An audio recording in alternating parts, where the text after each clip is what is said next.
বিসমিল্লাহির রহমানির রহিম। হযরত জাবের রাদিয়াল্লাহু তাআলাহু আনহু বলেন, রাসূল সাল্লাল্লাহু আলাইহি ওয়াসাল্লামকে আমি বলিতে শুনিয়াছি, সকল জিকিরের মধ্যে উত্তম জিকির হইতেছে লা ইলাহা ইল্লাল্লাহু, এবং সকল দোয়ার মধ্যে উত্তম দোয়া হইতেছে আলহামদুলিল্লাহু।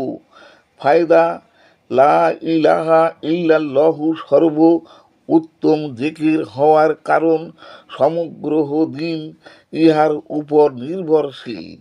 ইহা ছাড়া ইমান ঠিক হয় না এবং কেউ মুসলমান হইতে পারে না। আলহামদুলিল্লাহকে সর্ব উত্তম দোয়া বলার কারণ দাতার প্রশংসা করার উদ্দেশ্যে হইল চাওয়া ও আবেদন করা, আর দোয়া হইতেছে আল্লাহ তাআলার নিকট চাওয়ার নাম।